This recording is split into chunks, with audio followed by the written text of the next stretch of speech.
What's going on? What's going on? It's your boy Storyteller Jet with another episode of the That's So Fire Talk Show, and today we have a special episode for you guys. And tuning in with Doug Hensel, aka DJ Fresh. Let's go! What's up, buddy? I like that intro, by the way. I want to have you like voice over all my DJ events with that intro. That's awesome, man. You're a built-in MC, you know that, right? I didn't know that. Maybe that would be another new life for me, huh? MCing there. But DJ Fresh, it's such a pleasure having you on the show today. Thanks for having me. Absolutely. Today we're going to be talking a lot about various things, a lot of really cool things that you have going on.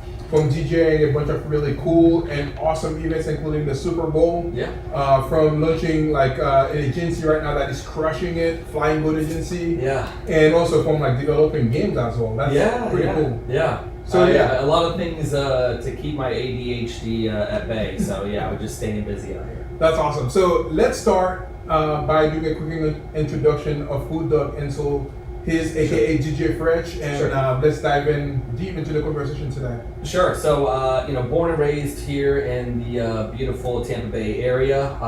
For the last 25 years, I've had my professional DJ and entertainment company, which is called DJ Fresh Events. Started when I was 19. I used to work for, back in the day, it was Wildin' 8.7, which was our very first hip hop kind of contemporary radio station. Now it's called Wildin' 84.1. Worked in the street team, kind of kicked down some doors to really get in with the radio station, worked my way up, became a radio personality, and then became a DJ. Fell in love with, I always loved music, but for me it was more about being able to entertain a crowd and being able to have people locked in a room with me, dancing, forgetting about all their problems, their worries, the fact that they just broke up with their girlfriend, their boyfriend, or this or that, paying their bills, and just being all there in the moment together, and being able to orchestrate that and curate that vibe and that experience for them was truly something special. And here 25 years later, I've built that up, and it's even more special now than it was when I first started. But I've been able to utilize the DJ and the entertainment space to open up other opportunities and other business ventures too now. So, here, fast forward, we're coming up on our 1-year anniversary of the Flying Goat Agency, based out of Tampa Bay, which is absolutely amazing. It's a full-fledged marketing ad agency, using a lot of really cool, fun, creative AI tools too, as well, to transform, people's businesses.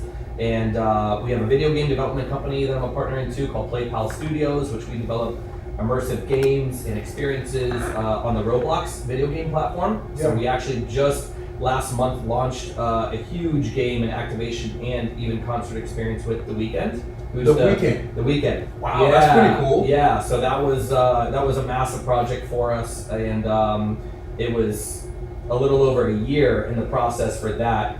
But so cool to work with his whole creative team on everything, and it was just really, really amazing. We have just such a great group of young developers that are so crazy talented that really are changing the game of what it's like to create experiences on the Roblox platform. So we have a bunch of other cool, fun projects that we're working on with that. And then, I'm still doing my thing with like HSN, representing, national and global brands live on air. So like Beats by Dre headphones, Sony, Toshiba, Samsung products, cool, fun electronics brands and toys and cool, fun things like that. So yeah, man. That's really cool. Man, I love all the things that you've been working on. I love all the things that you've been working on, all the things that you've been building, like this cool, awesome studio that we're in, because you allow myself and my company to come in here and produce creative content for our clients. So I'm grateful for this partnership. Super grateful for it as well. And the sky's the limit. I'm super excited for wherever that's leading and all the great things that we're going to be doing together. Agreed. Yeah, one of the things that we'd like to talk about in this talk show is the entrepreneur journey. So how did that start for you, and what was your first, I know you have a pretty cool story for the DJ thing too. Yeah. So if you don't mind sharing a little bit of that, how did the entrepreneur journey start for you? Sure. I think, growing up, a lot of people don't really know my kind of story. And I've debated, I really wanted to tell this story, but a lot of it's kind of embarrassing too sometimes, because it's you sometimes can't pick your family, right? You can't pick your kind of situation growing up. Luckily, I had an amazing mom. My dad was not really in my life, kind of in and out, and made not good decisions in life. So I saw what that did, and I saw, that it kind of led him down kind of just a destructive path. And I said, you know what, I'm not going to do that. I'm going to kind of go the opposite route. So, being raised by a single mom, luckily I had an amazing grandma too, but my mom worked really, really hard to just be able to provide things like, a new outfit for school or this or that. So I always wanted to work at a young age. So anytime I was able to mow lawns or just bring in some extra income for for my mom and I, or even my grandma, I would try to take advantage of that. So I worked at a pumpkin patch when I was 13, 14, just to make some extra money, a few $100s over the season of selling pumpkins. And I got my first job really working at Publix, when I was 16. I was actually trying to get hired at 15, and I would stop by there once a week, and they're like, dude, stop coming by here. We can't hire you. You have to be 16. But I just wanted to show them I was hungry, and I was just hungry to just be able to start earning a living and making my own, way, somehow, some way. And then, worked at Publix, and then when I was 17, my senior year in high school, they made an announcement over the intercom system saying that they were our brand new baseball team, which is the Tampa Bay Devil Rays back then. They were holding open auditions for bat boys and clubhouse positions. Mm-hmm. And I was like, oh my God, that's crazy. What an opportunity. I literally skipped school right there. I left school, got my car, drove down to Alling Stadium, and it was locked. Nobody was there. So I was like, damn, what can I do? Who can I call? So I wound up calling just a bunch of people, and this guy that I knew through my mom, he had built a condo for the GM of the team. Wow. So I wrote a letter and I called him up and I said, can I give you this letter and can you get it to him just so I can get an audition, just so I can get a chance to get my foot in the door?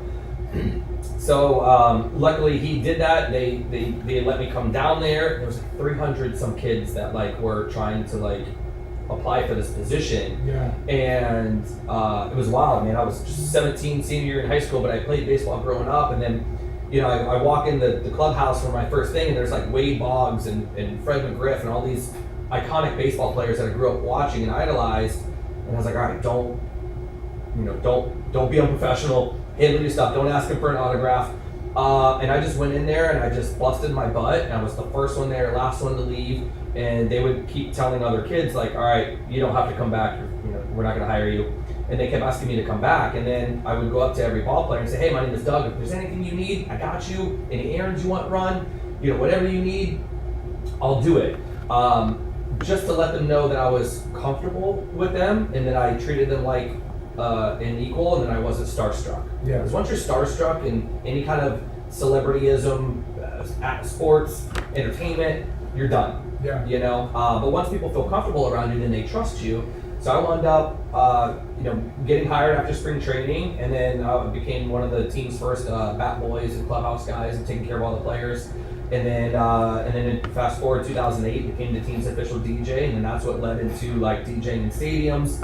And then wound up growing my DJ company into doing more corporate stuff. That's how I got in with Majestic and Fanatics. That's how I got into doing Super Bowl, representing Fanatics and working with them, and then Major League All-Star break, and Daytona Motor Supercross for the AMA Supercross Championship at Monster Energy, and Daytona Speedway, playing in front of 50,000 fans. Just crazy stuff that I never thought a kid from St. Pete, Tampa would be able to accomplish, but it was all just because I took that leap of faith and saw maybe a potential opportunity lane and would not let anything get in my way to get there and achieve it. Yeah, and I feel like there is tons of lessons from what you just described over here, from obviously the hustle, being over there and skipping school and doing all of that. I guess my question Which I don't, I don't advocate for skipping school, but if you have an opportunity of a lifetime, then I would say skip school and go jump on it. Yeah, but what advice would you give to those people? I feel like this is something that is lacking today. Sure. or people that are not that hungry, Right. or they're not like really doing things above and beyond to be able to impress others, to be able to get what they're looking for. So what advice would you be giving to people watching this right now, as it relates to that specifically? Yeah, well, one of the things now that I'm seeing with this younger generation is that they don't have the hustler mentality. Now that I'll be 45 in August, and I come from, you needed to make your own way, you needed to pave your own path, you needed to outwork everybody else if you wanted to even be noticed, right? Not let alone just get the job, position, the opportunity, whatever it is, but like, everybody's so lazy because they're glued to their phones, they're glued to their tablets, they're glued to any kind of electronic device, but people don't seem to really want to work. So those that are hustlers, those that are going above and beyond and slightly under promising so you can always over deliver on whatever it may be that you're doing, those are the ones that are going to have massive successes. Those are the ones that are going to open more doors to more opportunities. And I explain it this way, like, it's not just about networking, it's about building up a connection base of influential people, and not necessarily influential people, but just people that also have other networks.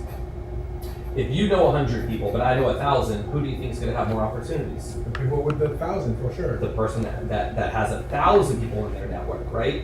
So the bigger your network, it's like casting a net, right? When you're fishing, you cast a big net. Well, if you're casting it where there's not a big school of fish, you're not going to get that many fish, right? So it's the same kind of principle, but you have to, for that younger generation, you have to outwork everybody else.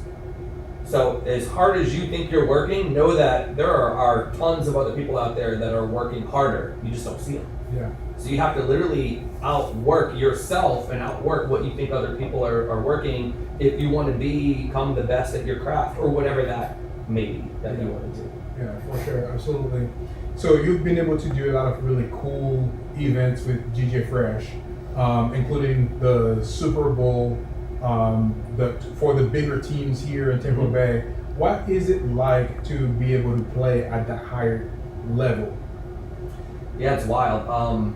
It's really cool because the people I meet, the fans I meet, the experiences that I get from it. I mean, I love entertaining, right? So sometimes they'll bring me in to host as well. So I might just do pop-up interviews with football players or like Dan Marino in Miami, and it was like, so it just kind of was cool. You have to be kind of a hybrid in that aspect, right? So because I'm a live host, event host, and TV host, I have the hosting aspect too, but then I have the DJ entertainment side too, which makes it super fun. And I come from the old school way of DJing. Like I learned on turntables, so like I'm up there cutting, having fun, doing my little tricks. It's not just sitting there pushing buttons like some of these laptop DJs and controller DJs do now. I'm a party rocker. So when I'm there, it's a full immersive experience, and I'm giving people, more of a show versus it's just background music.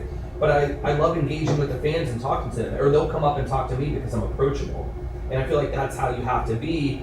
But whether it's weddings, corporate functions, private events, big, huge celebrity events, no matter what it is, it's really just entertaining and making sure everybody that's there is having a great time, and you're playing a little bit of everything for everybody so they can dance, party, hang out, feel special.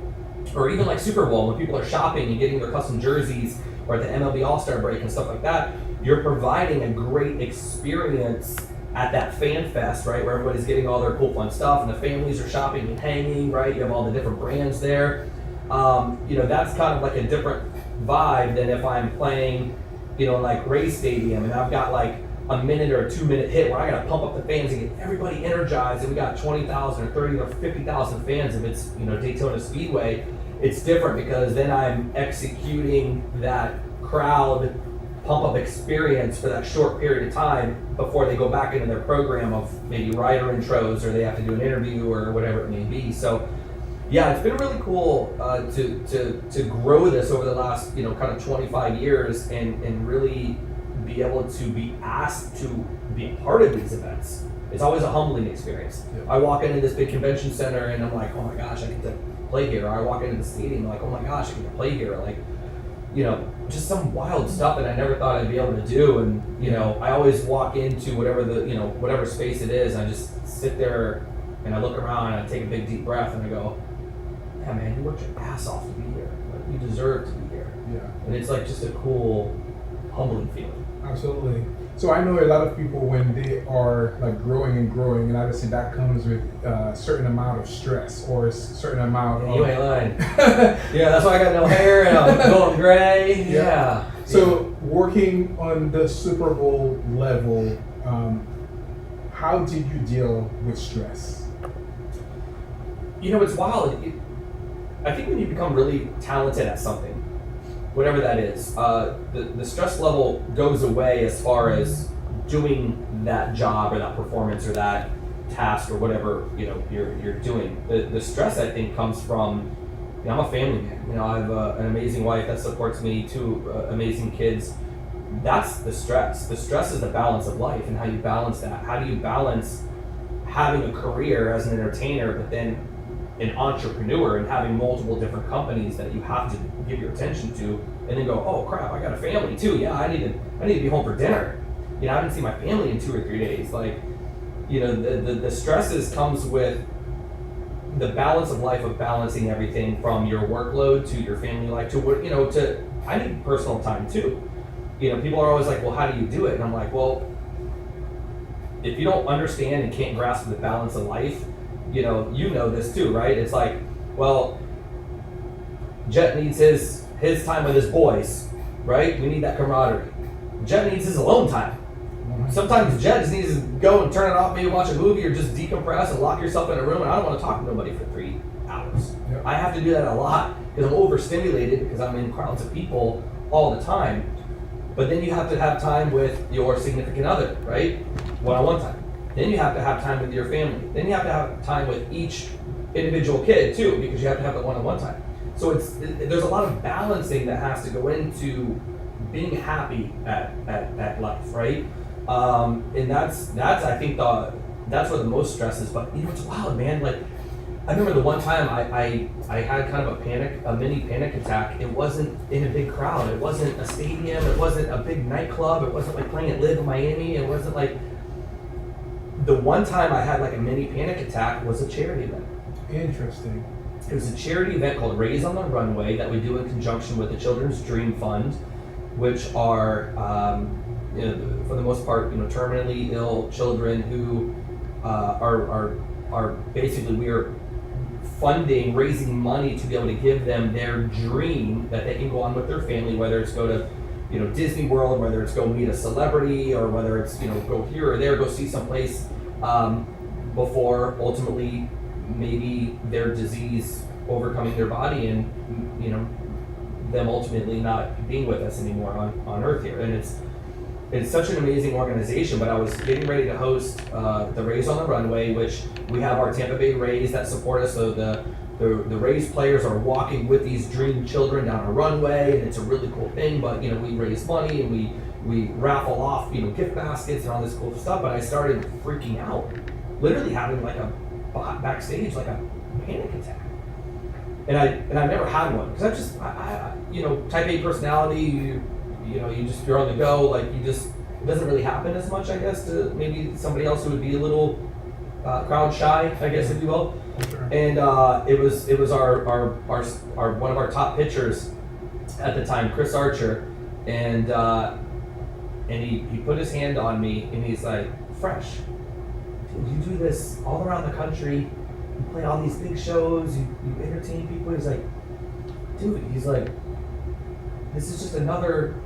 Yes, this is special because of the kids, and you want to do a good job. You raise money, but he goes, dude. He's like, this is." Like, God gave you this gift, man. Like, this is what you're supposed to do. Like, you got this. It's one thing, just be yourself, And he gave me this, like, simple, effective pep talk, and I just looked at him, and I was like, damn, thanks, dude. And it's like, as soon as he told me that, I was able to, like, regain my composure and went out there, and the event was just absolutely amazing.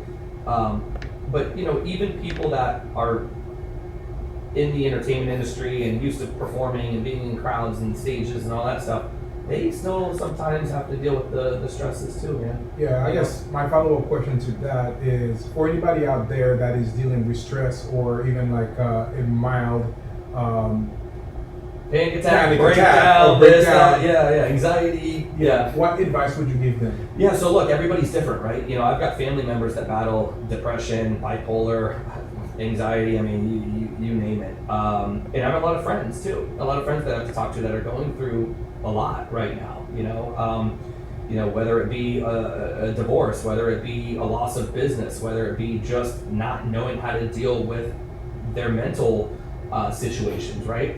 And I think everybody is different. You have to find help somehow, some way. The first step is talk to somebody. You know, I have a couple of my friends that I can go to and I can call up and I can vent. I can vent to them. You know, one of my best friends, he's also an amazing attorney. You know, we would have this thing where he'd come over to my house, we'd get a 6-pack of beer, we'd go on my golf cart, and we would just go and park somewhere along the water and, you know, have golf cart confessionals. So we would just vent to each other about life and stress and, you know, this and that, and like, you know, and we could just to dump those feelings off on somebody, and they don't even have to respond, just to have somebody listen. So you have to, I think the hardest part is carrying all that inside and it bottles up and then you just explode, or you get more depressed and in more of a dark place. But, you know, sometimes people need to see somebody to be on a medication, try a medication. Sometimes people are having success with mushrooms right now, more holistic approaches and stuff too. So it really just kind of, I think, depends on your body and what your body can handle or not handle, and just starting slow and figuring out how you can manage that anxiety or that depression or that, because it never should be so much to where you're confined in a room and it's a dark space and alone with your thoughts, because it's just super not healthy. Yeah. Thank you for sharing that. And a lot of people go through that. I mean, you know, look, in the DJ community, we've had, you know, some of our top DJs, you know, look at Avicii, look at DJ AM, you know, we've lost a lot of guys because everybody thinks, oh, you're a DJ, oh, you got it made, you make so much money, and you're around all these people and you do these celebrity events, and it's all the glitz and glamour. It's like, no, there's a dark side to it. Yeah. There's a real dark side. People want to be your friend when you're on stage, man. Yeah. Or they want something from you. Yeah. Or they want you to play their song, or, you know, oh, maybe you can get them into the club for free, or pop bottles and all that stuff. And it's like, but when that's done, nobody's calling you. Yeah. Nobody's calling you to be like, how are you doing? How are you handling that? I'm very lucky because I have a core group of friends that actually ask me how I'm doing. That's fantastic. And that's it. It's important. Yeah. So now going to a lighter part of that. So what are some of the celebrities or high-level people that you've been able to meet because of that experience that you're doing as a DJ? Yeah,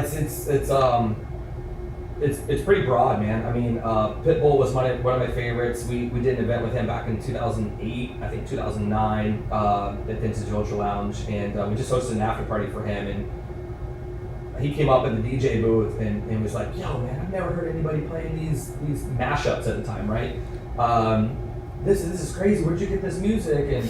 And I was like, look, I'll send you all these. You give me your cell phone number and what? And then he gave me a cell phone number. Wow. And he was like, you know, I had a great time. I mean, just the nicest guy, man. So humble, so cool. You know, with celebrities, even athletes, it's a hit or miss. It could either be a complete asshole or jerk, or they could be the nicest person in the world. And we've now done like 3 or 4 events with each other. And every time I see him, he's just a nice, gracious, you know, humble guy.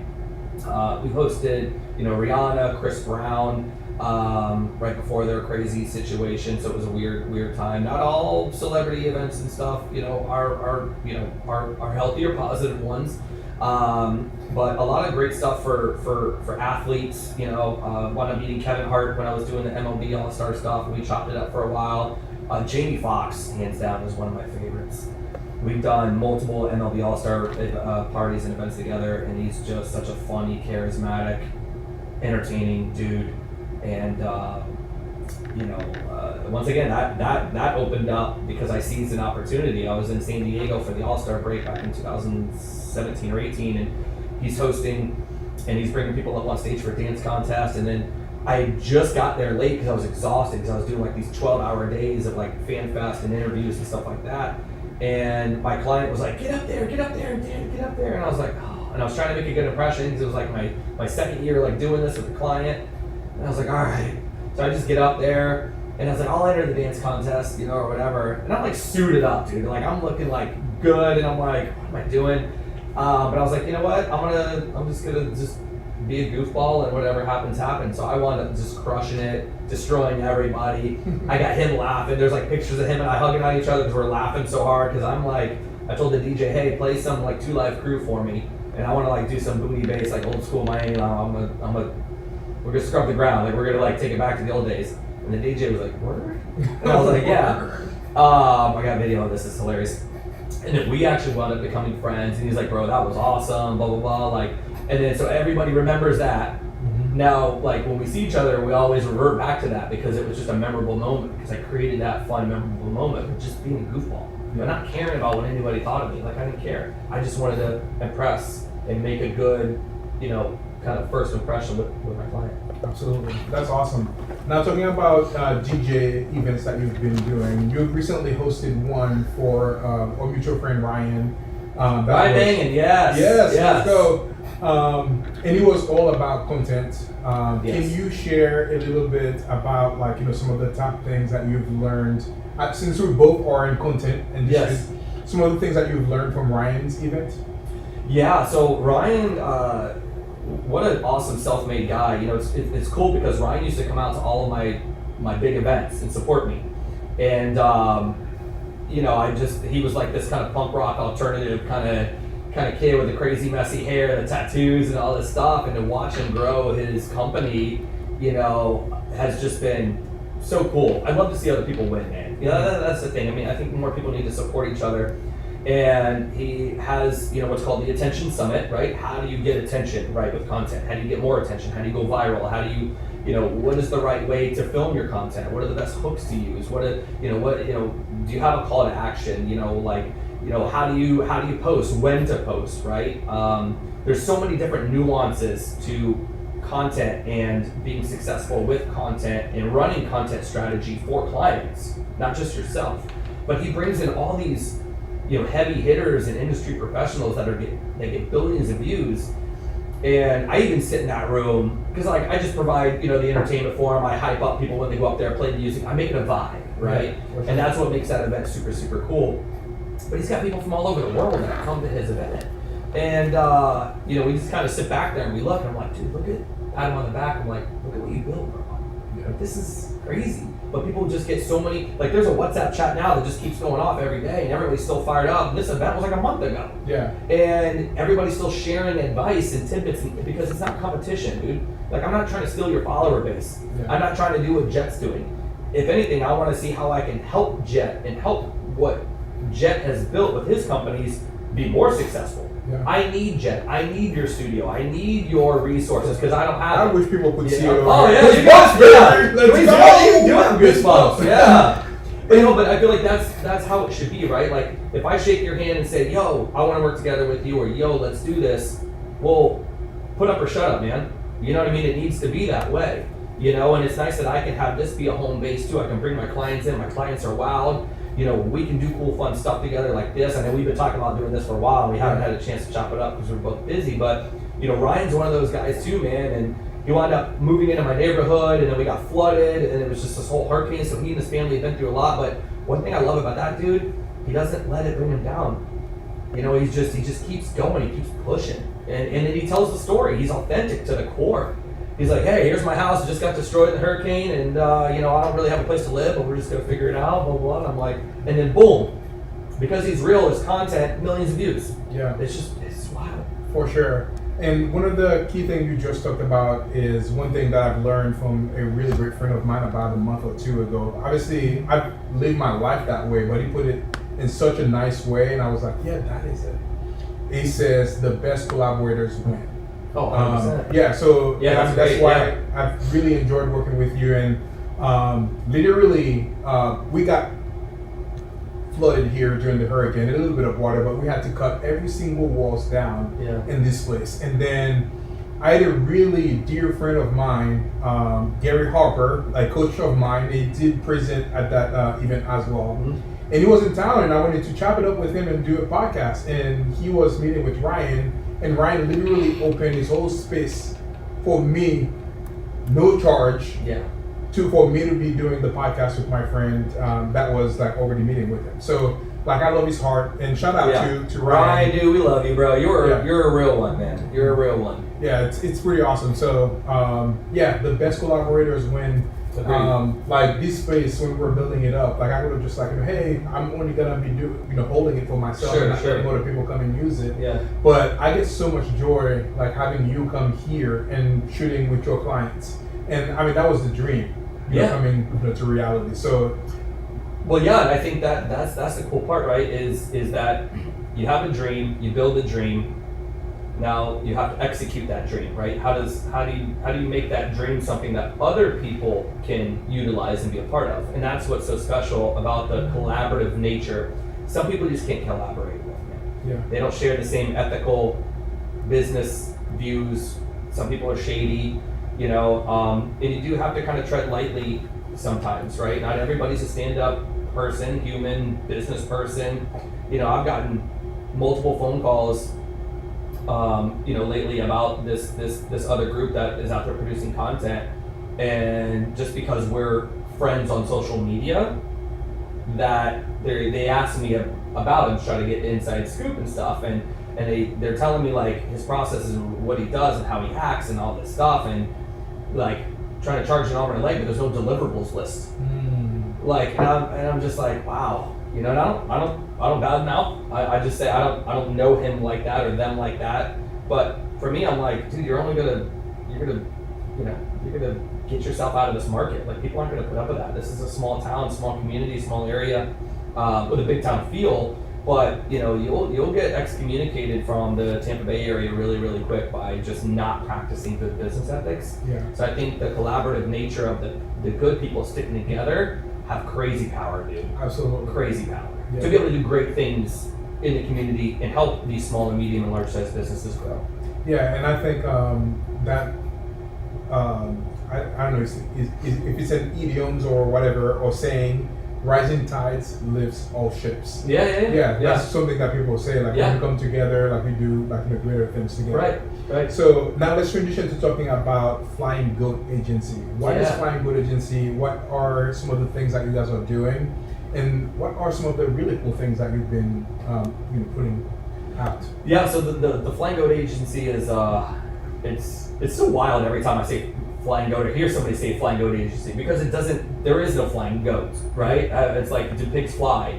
It was a creative, cool, fun, avant-garde style company that my partners Jason Skeldon and Spencer. Shout out Jason and Spencer. Yeah, let's go. Shout out Skell, man. Skell Art, the goat. It was one of those funny just isms that they were doing a huge show in Japan for Skell and his art show. And it was the first time Skell had done something like that over there, and he absolutely smashed it. So they were just on this creative high. And they were thinking about other stuff that they could do, and how do you build off of being a celebrity artist, right? And they came up with this idea of like, well, let's help other people grow their companies with content. A lot of local business owners already had Skell Art, their dentist office, chiropractor's office, law firm, hotels, this, that, right? So it was like, well, let's reach out and see how we can help them grow. Can we help them with content? Can we help them with running ads, getting them more leads, more customers, more referrals, and then it just kind of spun into that because Spencer is kind of like our back-end analytics guru. So he had already had 6-7 years crushing it in the marketing and advertising space, running the lead gens, ad sets, doing all the back end stuff. And then with him and Skell, so they started posting these cryptic posts when they were in Japan about Flying Goat. And I'm like seeing it and I'm like, why have they not told me about that? I'm like, what the hell are you up to? And they're like, bro, oh my gosh, when we get back, we gotta talk to you. So we wound up having like a 2-hour conversation, and it just made sense to kind of partner up because I had the entertainment side, Skell has the art, community, and culture side, right? I have years of running other companies in business and being a CEO and founder of other companies, and then Spencer with the marketing and the ad side, on the back end analytics side. And it was just a match made in heaven, man. And we just celebrated our 1 year anniversary as a new company, and we're helping a lot of large and medium-sized businesses locally, and even now in other states grow. Yeah. But it's super cool. I mean, and you just have to do cool, fun, creative, out-of-the-box things, right? If you're not leveraging AI with your business, or if you're not learning it, you're gonna die. It's Blockbuster, Netflix mentality. There's a reason why Blockbuster is not around anymore. Yeah. So how are you as a business owner, or if you have a brand or in charge of a brand, how are you separating yourself from your competitors? What are your 5 points of difference? Are people talking about you, or are they not talking about you? If they're talking about you, what are they talking about?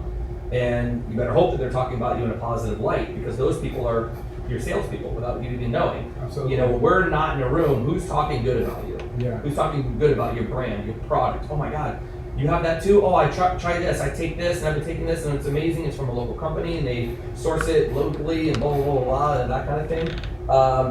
But like here, I'll get a phone call. Hey, what do you think about, Ocean Studios, and those guys over there? Like, I was like, dude, I bring my clients over here, and my clients are like, what? We had no idea this place even existed. I'm like, exactly. I want the wow factor. I want to wow my clients.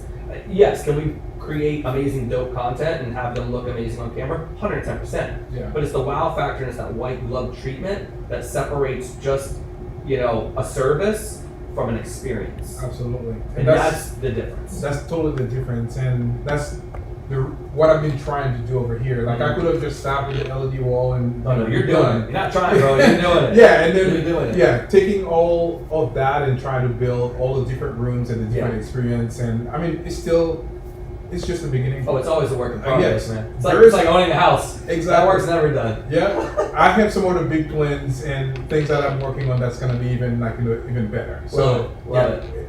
super exciting. What do you see that's working the best right now as it relates to marketing? Well, really, it's storytelling with creative content that resonates with potential customers, right? Or your target audience that you're trying to attract for a product or service, whatever it may be. We're in a wild state, of how we consume media. Attention span just dropped from 8 seconds to 6 seconds. If you don't have some sort of a cool, attractive hook within the first 3 seconds of your video, they're already swiping off. What are your attention grabbers? How are you grabbing their attention out the gate to let them know that this is a piece of content you should watch for the next 10 seconds? Leveraging AI tools. We're really big on, I don't want to give away too much sauce, okay? But, on LinkedIn, there's a lot of LinkedIn strategies that people just aren't using, and we're crushing it right now because people just don't know how to navigate through that. It's not as flashy and sexy as Instagram and Meta, Facebook and TikTok and stuff like that. But are you utilizing all those different platforms? Are you utilizing TikTok? Are you spreading it out across all the different platforms as much as you can to get your content out there, depending on who you are, what kind of company you have, what product or service you're offering? But really, it all comes down to the messaging and the storytelling with the content. I just had a friend of mine write me. He's like, all right, man, I put it off long enough. I've been seeing all your ads at Flying Goat Agency. What do I got to do? Where do I sign? Blah, blah, blah. And he's like, dude, I just can't keep up with everything. I have 3 entertainment restaurant hotspots, and it's just too hard to do that. And that's the missing piece. And, you can't just put a little flyer up advertising specials.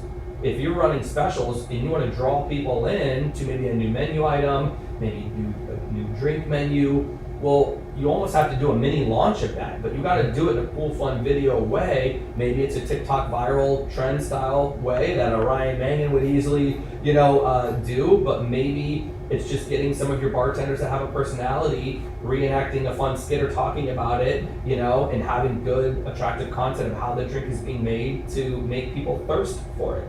Yeah, right? Sure.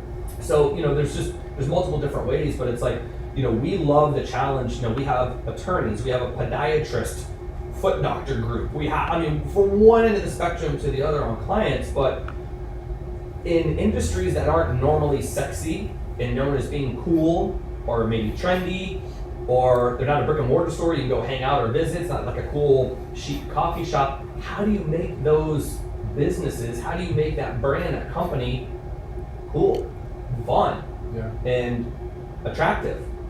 You know, well, it's storytelling. Absolutely. For a lot of people that are watching this or that have a business that have never done ads before, Sure. What would be the first step or biggest advice that you would give them if they were considering going that direction? Well, really, it's a case-by-case scenario, right? Some people need ads, some people don't. It just really depends on what your goal is and what your business is or what your product or offering is and what you're trying to do.